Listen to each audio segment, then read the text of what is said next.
Hatuna cha mkononi, twaja chini ya msalaba. Panapo neema, maandiko yanatuambia maadamu tunapumua, kuna neema kwa ajili yetu. Bwana utusaidie, Bwana utufundishe, Bwana utusogeze karibu na wewe. Tunakutamani sana, tunakuhitaji Mwokozi. Mungu mwema, utusaidie katika njia yako, tutembee. Bwana, tunakwenda kinyume na mipango yote ya adui, roho za kuzimu na nguvu za giza na utawala wa shetani, tunavisambaratisha kwa jina la Yesu. Tunakupinga shetani, malaika zako zisogee eneo. Tunakukaribia Bwana Yesu, shuka na malaika zako tulinde mahali hapa, utulishe kwa mkate wako Bwana, tupate kukua kiroho kwa jina la Yesu Kristo aliye hai. Amen. Jina la Bwana libarikiwe.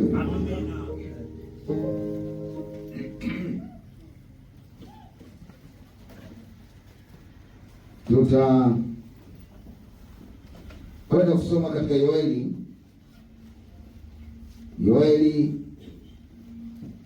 Tutaendelea na ujumbe wetu wa kurudishwa kwa mti wa bibi harusi. Tutaenda kusoma katika Yoeli 1 mstari wa 4. Yoeli 1 mstari wa 4, katika jina la Bwana Yesu Kristo nitasoma.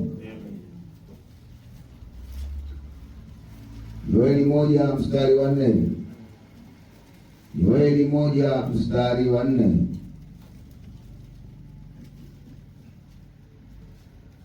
Yoeli 1 mstari wa 4. Anasema, yaliyosazwa na tunutu yameliwa na nzige, na yaliyosazwa na nzige yameliwa na parare, na yaliyosazwa na parare yameliwa na madumadu. Jina la Bwana libarikiwe. Amina. Taenda kusoma Yoeli 2 mstari wa 25.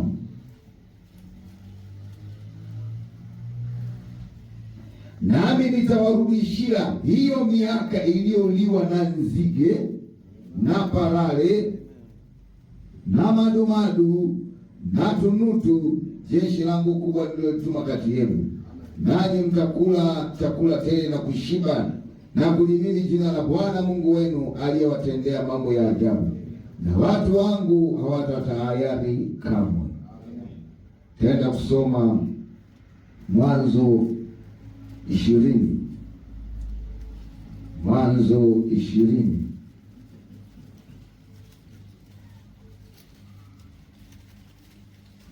Mwanzo 20 mstari wa 7.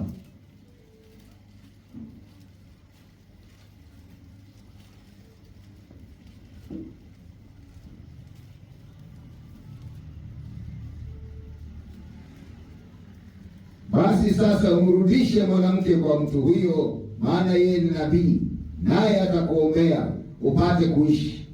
Bali usipomrudisha, fahamu ya kwamba hakika utakufa wewe na watu wote ulio nao.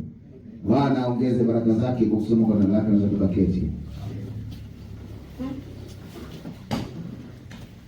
Jina la Bwana libarikiwe. Amina. Kurudishwa kwa mti wa bibi harusi. Ujumbe huu ulihubiriwa na Nabii William Marion Branham tarehe 22 mwezi wa 4 mwaka 62. Mwaka 62.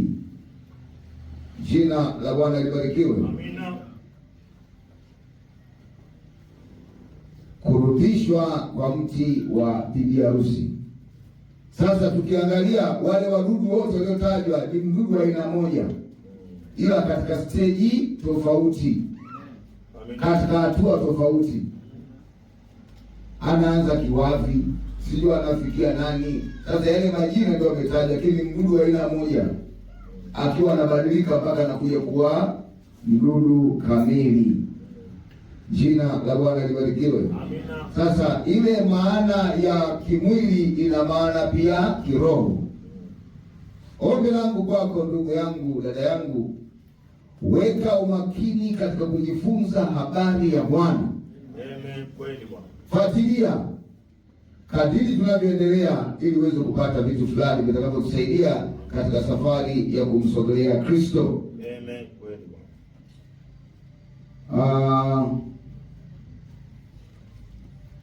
tunaweza tukaenda. Shika maiki.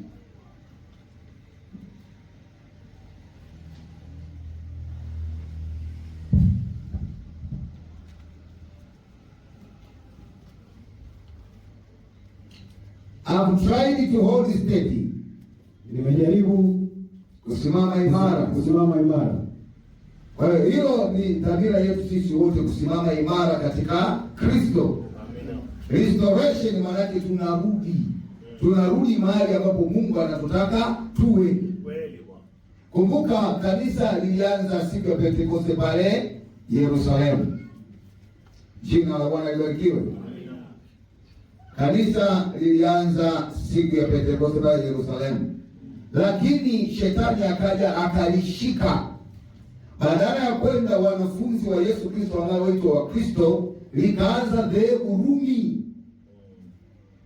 Walianza dhehebu Rumi, likaanza kuchanganya neno na mafundisho, wakati kanisa lilikuwa ni roho na kweli. Roho ni Roho Mtakatifu na kweli ni neno la Mungu. Sasa hapo ndio wakaanza kuchanganya, watu wengi hawaelewi. Ni vema kuelewa kwamba sisi tunaporudi, tunarudi wapi? Tunatoka katika neno na mafundisho ya sharti, tunatoka katika neno na mifumo ya kidhehebu, tunarudi katika neno na Roho Mtakatifu. Kweli Bwana. Hiyo ndio kurudi, na ndio kusudi la Mungu kumtuma nabii William Branham kuturudisha katika kweli ya mitume na manabii tena. Amina Bwana. Sio kuanzisha kanisa jingine lenye mfumo fulani wa kuabudu, hapana. Kuturudisha katika imani ya mitume na manabii. Amina. Sasa anasema I've tried to hold steady. Nimejaribu kusimama imara. By keeping my eyes on Calvary. Kwa kuyaelekeza macho yangu Calvary. And moving on. Na kuendelea mbele. Amina. Just as he would have me to do. Kama tu ambavyo angenitaka mimi nifanye. And many of my mistakes. Na makosa yangu mengi. Mengi ya makosa yangu. I pray that God will forgive me of things. Ninaomba kwamba Mungu atanisamehe mambo hayo. Maybe I should have went one place and I didn't go. Labda alitaka niende sehemu fulani na sikwenda. I'm just human. Mimi ni mwanadamu. And can subject to mistakes. Na ninaweza kufanya makosa. Kwa hiyo mwanadamu yoyote anaweza kufanya makosa. Kweli. Ndio maana tunataka tudumu katika kuombeana. Amina. Kweli Bwana. Jina la Bwana libarikiwe. Na kuna makanisa mengine wachungaji wanajificha kweli. Wanaonekana kwa wachungaji, wanaonekana kwa washirika nadra. Kwa nini? Wanaogopa makosa yao yataonekana. Kuwa mchungaji mwema huwa anatembea na kondoo. Amina kweli. Na ndio maana utaangalia Bwana Yesu kwa wanafunzi wake kila alipokuwa anaenda, ili wamuone asubuhi, mchana, jioni, wajue kumbe njia ni hivi. Alafu wajue inawezekana au inashindikana. Mchungaji alikuwa anajificha, washirika wanaweza kufikiri pengine mbinguni anaenda mchungaji tu, akimwona ni mtakatifu tu makosa yake. Inabidi umuone asubuhi, mchana, jioni, maisha yake, familia yake, anapoishi, anavyolea watoto, ili ujue kwamba huyu kumbe anatudanganya. Anachosema madhabahuni na anachoishi ni tofauti, au huyu anaishi mahubiri yake, anachokihubiri ndicho anachokiishi. Kweli Bwana. Jina la Bwana libarikiwe. Anasema para ya 20 restoration of Bradley. And now I certainly covet your prayer for me. Natamani maombi yenu kwangu. Hata nami niliyesimama hapa mbele natamani maombi yenu. Amina kweli Bwana. Natamani maombi yenu. Kweli. Mishale mingi sana inaelekea uhudumu. Na kuna wahudumu wengi sana wazuri wamepigwa mtama na shetani kwa sababu ya washirika kutokuombea. Kwa hiyo unapomwombea unamfanya mhudumu awe imara zaidi. Amina. Kwa hiyo mimi na wadhamini na mashemasi tunahitaji sana maombi yenu. Na ndio maana Mungu ameagiza katika ujumbe wa ukombozi mkamilifu kwamba washirika waombee wahudumu waombee washirika, mashemasi waombee mchungaji, mchungaji waombee mashemasi, wote wahudumu wakiombeana. Amina. Jina la Bwana libarikiwe. Huo ndio Kristo, kudumu katika kuombeana. Yaani muombee. Ikiwezekana hata unavyoona picha ya watu, unaweza na screenshot ukawapiga picha, unawaombea, umjui jina la Mungu, msaidie huyu, Mungu msaidie na huyu. Nabii alikuwa anaenda na picha mlimani ya kanisa zima na kuliombea. Kwa nini? Lazima uwe na mzigo kwa wenzako. Ukiwa na mzigo kwa wenzako na wenzako wakakubeba, wote tutashinda. Kweli. Amina. Jina la Bwana libarikiwe. I'm looking out over there and seeing people who are dying. Naangalia nje kule na kuona watu wanakufa. Watu ambao walikuwa wanakufa. People who were dying. Watu ambao walikuwa wanakufa. People were dying recently. Watu walikuwa wanakufa hivi karibuni. With cancer. Na cancer. Crawling here. Wakatambaa kuja hapa. All wheelchairs. Katika viti vya matairi. Crutches. Magongo. And here they are normal and well. Na hawa hapa wazima na wako sawa. Yesu angali ni mponyaji. Yaani cha kutambua sisi tuna kinga. Kweli. Amina. Unajua napoendesha gari wewe unajua na msaada. Nikiona mama amekaa pale na mwita Bwana Yesu na shida. Amina. Kweli Bwana. Baya hata katika familia jambo lote likitokea cha kwanza kumwita ni Bwana Yesu. Hiyo ndio kinga yetu sisi. Hebu jenga mazoea ya kumwita Bwana Yesu kwenye kila tukio. Amina. Unapoingia kazini, kabidhi kazi kwa Bwana Yesu. Unapoamka, amka mshukuru Mungu na ujikabidhi kwa Bwana Yesu. Unapoenda shuleni, jikabidhi kwa Bwana Yesu. Kila mahali mtangulizeni Bwana Yesu, mtaona ushindi mkubwa sana. Kweli Bwana. Amina na amina. Baba, wengi waliokuwa wagonjwa hata hapa tumeona, tunamshukuru Bwana Yesu. Wako walioponywa kansa hapa, wako walioponywa ukimwi, wako walioponywa visukari, wako walioponywa vidonda vya tumbo sugu, wako walioponywa magonjwa mbalimbali. Kwa neema Bwana Yesu Kristo, mkono wa Bwana uliwagusa akawaponya, na wako hapa salama. Na kama wewe ni mgonjwa, jiandae, Bwana Yesu mkuu atakuponya. Jina la Bwana libarikiwe. I was hearing yesterday when our church got a new station wagon for me.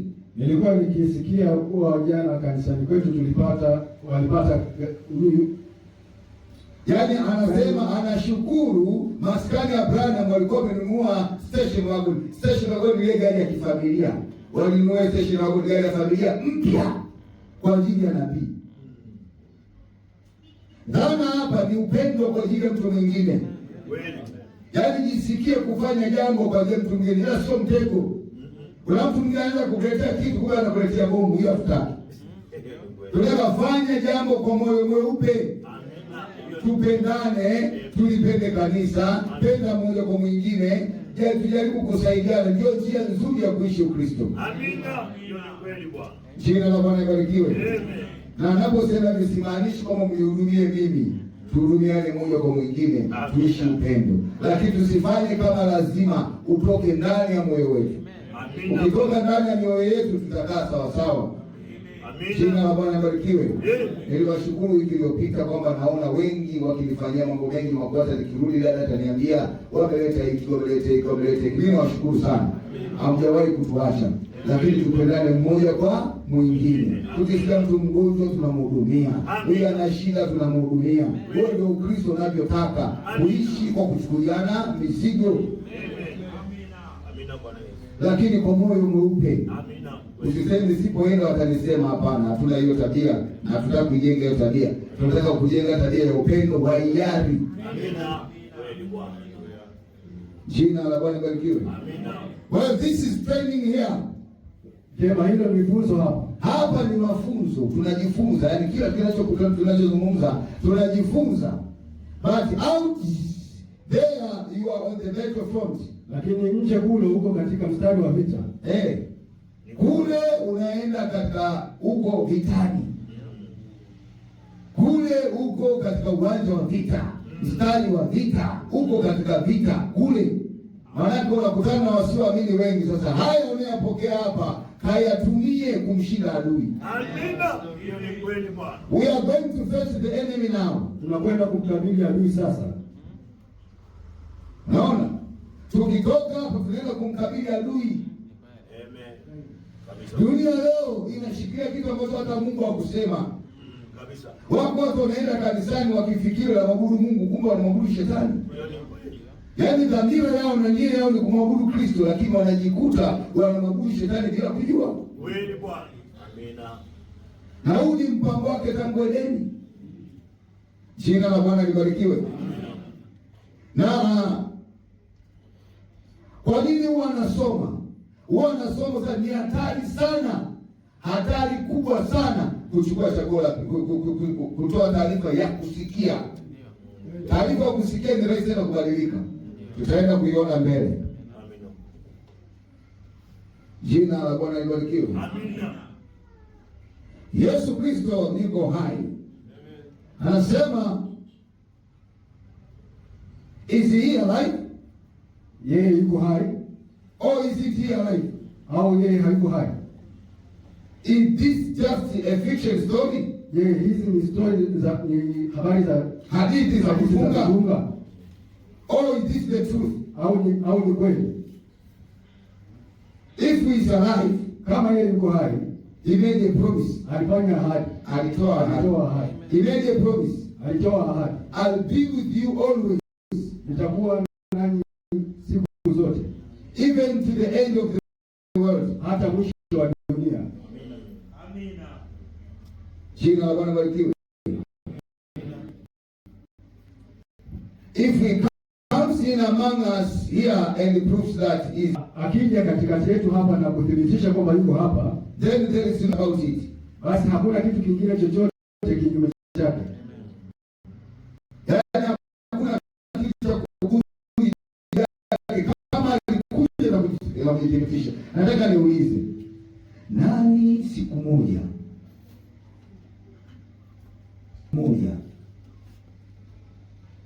aliwahi kuombewa?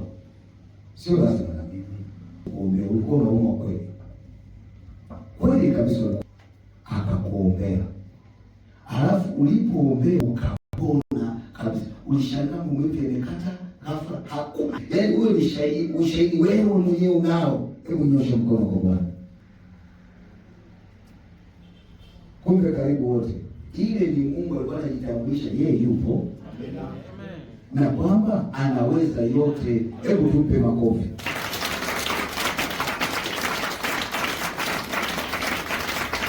Sasa wewe unaweza ukawa shahidi wa mahali ulipo kwamba ni sahihi, kwa sababu unamuona Yesu wewe mwenyewe. Kweli Bwana.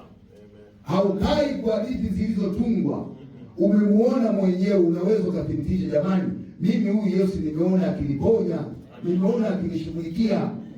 Amina. Kweli Bwana. Jina la Bwana libarikiwe. Amina. Jina la Bwana libarikiwe. Amina. Endelea na kazi yako.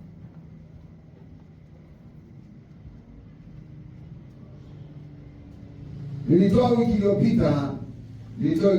iliyopita ushuhuda wa yule mama Mexico aliyekuwa na mtoto aliyekufa saa 4, akaja kupona saa 4, kufufuka saa 4 usiku kwa vyeti vya madaktari kuthibitisha. Huduma tu ya William Branham aliombea watu 7 waliofufuliwa. Mmoja baba yake aliwahi kufungwa kwa sababu ya kuua mtu. Kwanza alikuwa mwamini. Alipokuwa mwamini akanafanya kazi, akakorofishana mwenzake. Yeye alikuwa ameshika nyundo hapo na mambo ufundi.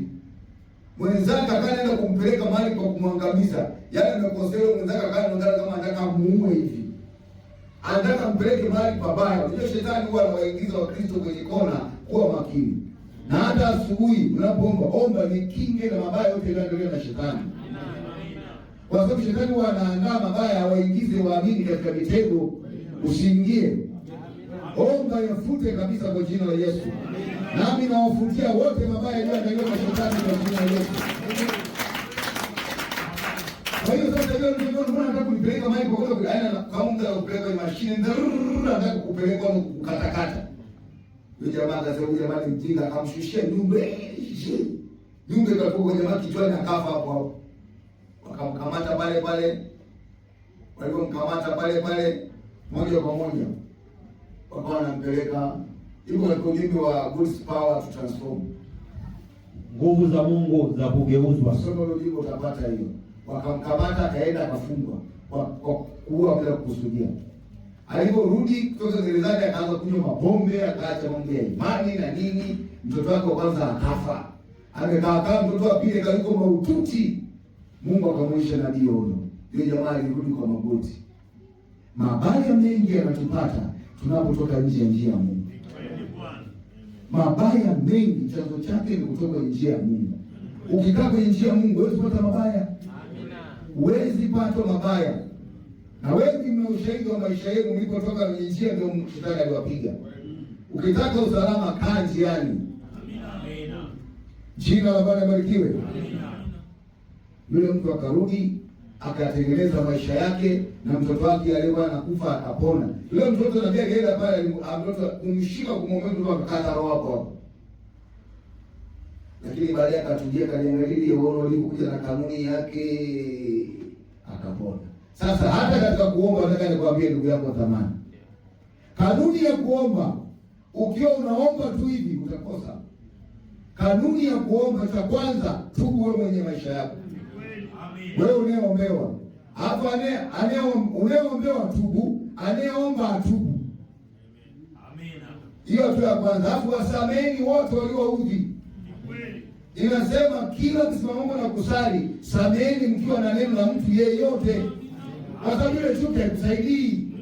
Itakuvuruga tu na kukusababishia unakaa gari ya shida.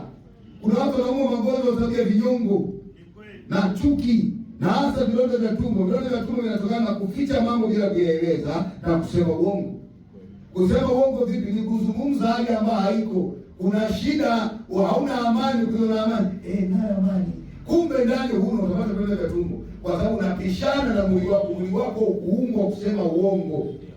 Ndio maana Marekani kule na nchi zote wanakigundua uongo. Mwili huo hujaumbwa kusema uongo. Kwa hiyo anamuuliza mtu, wewe uliua hujaua? Sijaua. Wakati kama uliua chombo kuna mashine na gonga. Unadanganya, mashine ile kugundua unadanganya. Ile mashine inamsensi mtu msema uongo. Maana yake nini? Miili yetu hii iliumbwa kuwa makao ya Roho Mtakatifu. Haikuumbwa kuwa kituo cha dhambi. Mtu yoyote anayetenda dhambi anaugua dhambi. Na unapotenda dhambi lazima uugue, kuna kitu kina kuhukumu. Hamna mtu Mkristo anayetenda dhambi akakaa katika amani, hayupo. Yaani kuna kitu kinauma na dhambi. Shakose. Ndio mtu mwingine anaomba sasa. Naomba Mungu. Anaona hata kama alivyotubu haitoshi. Tukaeni katika njia. Amina. Yesu anatutaka tukae katika njia. Amina. Unapoomba samehe. Ukisha samehe mwite Bwana ataonekana. Mungu ni mrahisi sana ukikaa kwenye kanuni yake.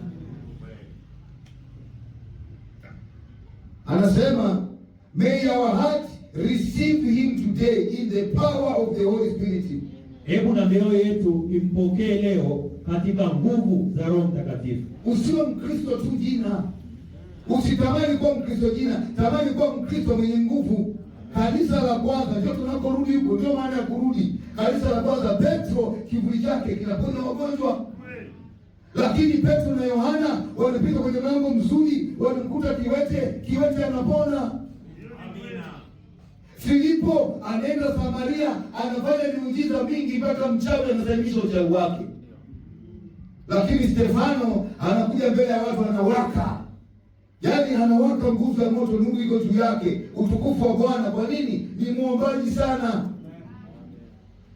Kwa nini? Hao katika Matendo 13 Antiokia wanafunga na kuomba, Roho Bwana anasema nitengeni Paulo na Barnaba kwa kazi maalumu. Hao ni Wakristo wote wanaomsikia Bwana. Kornelio alikuwa anafunga, anaomba, anatoa sadaka. Anafunga, anaomba, anatoa sadaka. Roho Mungu alimjia. Yaani ukidumu katika mema na njia njema lazima Mungu akutokee. Hatutokei kwa sababu tuna mambo mengi, shughuli nyingi, bize mjini. Yesu atatokea wapi? Lakini unapokaa katika njia yake unatafuta uwepo wake, hata kufanya wewe uwe chombo fulani, utajikuta ukiwa unatumika na Mungu. Anasema that we might be his executives, his examples, ili tuweze kuwa watendaji wake na mfano wake. examples of his servants here on earth. Mfano wa watumishi wake hapa duniani. Kila Mkristo ni mfano wa mtumishi wa Mungu hapa duniani. Mungu ametuweka sisi kuwa watumishi wake. Mungu anatarajia sisi tumwakilishe. Je, maneno yako yanamwakilisha Kristo? Matendo yako yanamwakilisha Kristo? Mawazo yako yanamwakilisha Kristo? Maisha yako yanamwakilisha Kristo? Ni swali la kujiuliza, nilipo mimi kweli ni barua inayosomeka mema? Jina la Bwana libarikiwe. Amina.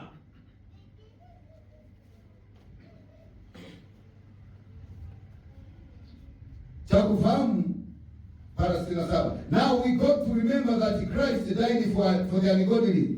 Sasa tunapaswa kukumbuka kwamba Kristo alikufa kwa wasio mcha Mungu. Amen.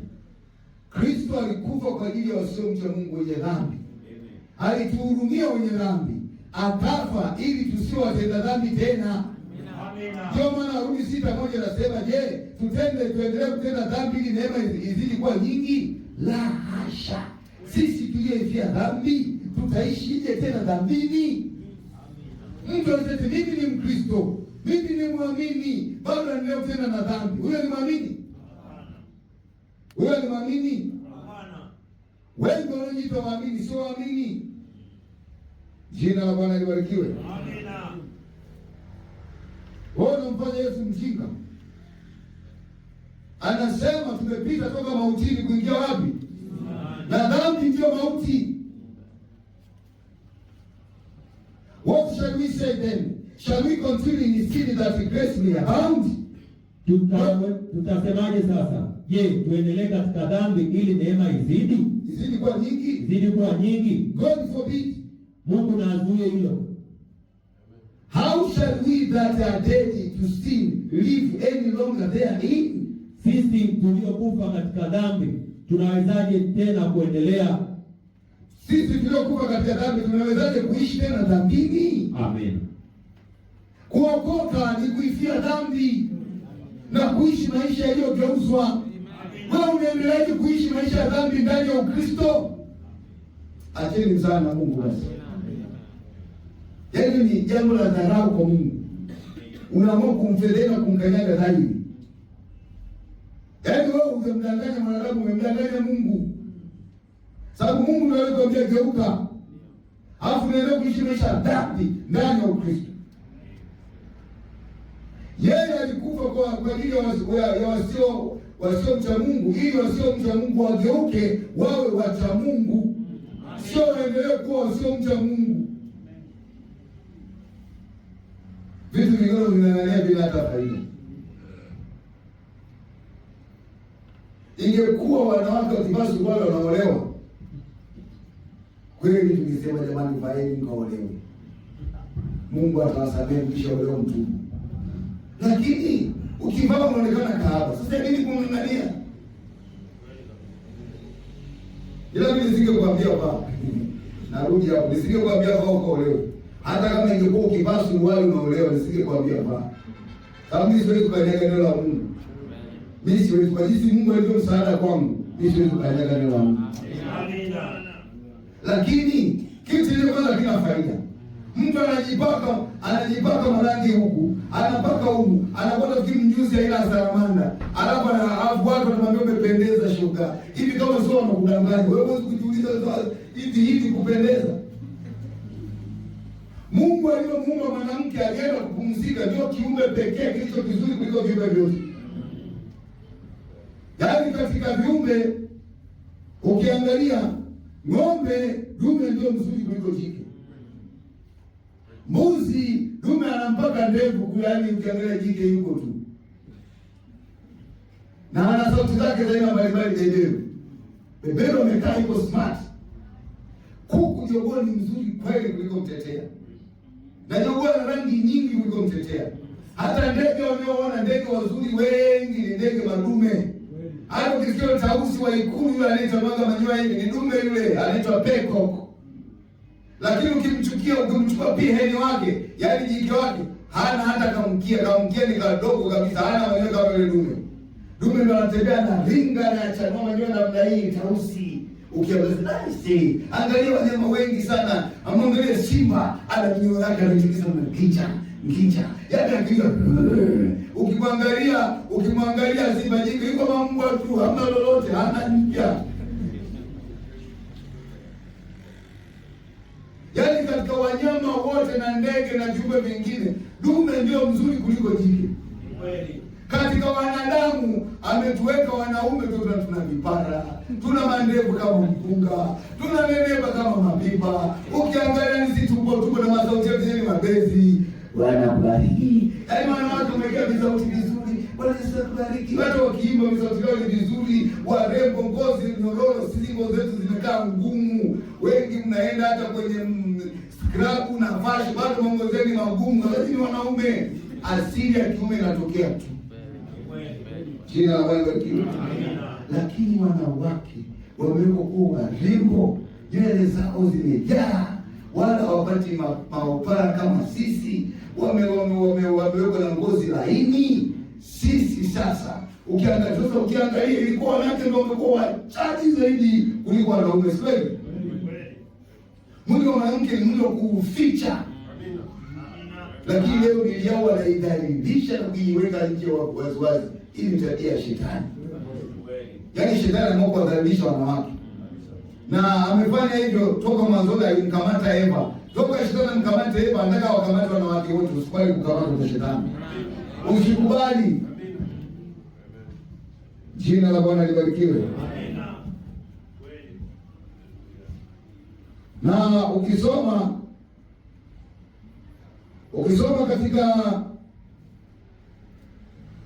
katika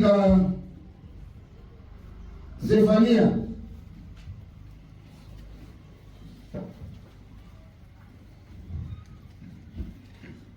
Zefania 1:8 anazungumza juu ya mavazi ya kigeni.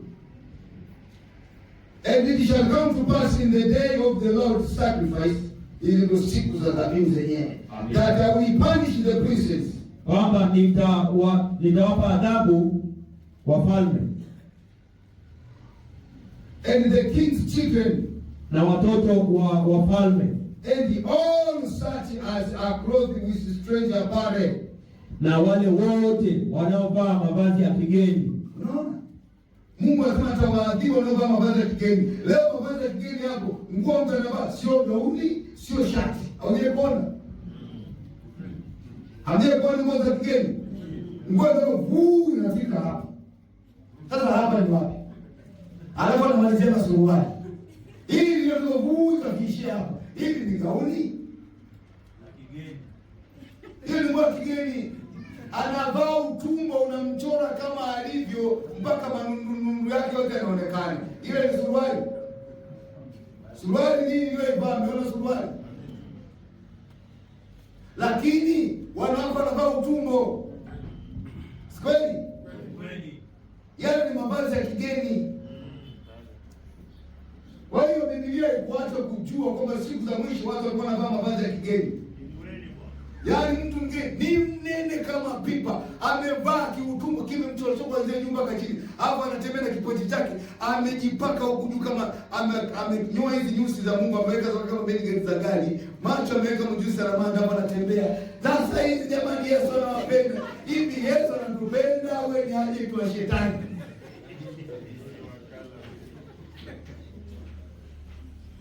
Dunia inafikia mwisho. Shetani ni mkatili sana.